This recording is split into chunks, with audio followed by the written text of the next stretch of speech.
Pulau Jawa abad ke-11, di tengah subur aliran Sungai Brantas, berdiri salah satu kerajaan besar Nusantara yang menjadi pusat budaya, sastra, dan perdagangan Kerajaan Kendiri. Awal mula Kerajaan Kendiri bermula pada tahun 1042 Masehi. Saat itu Raja Erlangga, raja besar dari Kerajaan Kahuripan, membagi wilayah kerajaannya menjadi dua, Panjalu dan Jenggala. Hal ini dilakukan agar tidak terjadi perebutan kekuasaan di antara anak-anaknya. Panjalu, yang kemudian dikenal sebagai Kendiri, berpusat di kota Daha, sekarang masuk wilayah Kendiri, Jawa Timur. Salah satu raja terbesar Kerajaan Kendiri adalah Sri Jayabaya yang memerintah tahun sekitar 1135 hingga 1157 Masehi. Pada masa kepemimpinannya, Kendiri mencapai puncak kejayaan.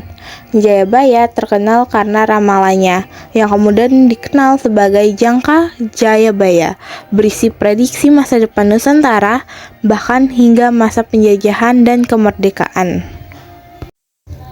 Tidak hanya unggul dalam pemerintahan, Kendiri juga menjadi pusat perkembangan sastra Jawa kuno. Beberapa karya besar lahir pada masa ini, seperti Kakawin Baratayuda yang ditulis Empu Seda dan dilanjutkan oleh Empu Panulo. Kitab ini menceritakan kisah perang saudara dalam keluarga Pandawa dan Kurawa.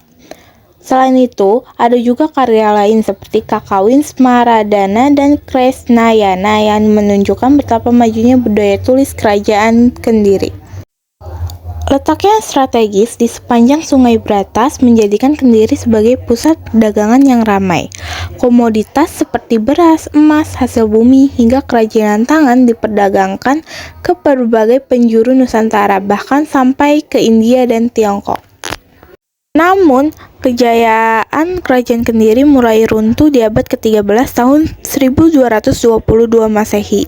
Ken Arok, penguasa dari Tumapel, melakukan pemberontakan terhadap Kendiri. Pertempuran besar Perang Genter pun terjadi, yang berakhir dengan kekalahan Kendiri dan berdirinya Kerajaan Singasari sebagai kekuatan baru di Jawa. Meski kerajaan itu telah tiada, warisannya masih abadi. Peninggalan sejarah berupa candi, kitab-kitab, sastra kuno, dan kisah-kisah Jayabaya menjadi saksi kerajaan masa lampau.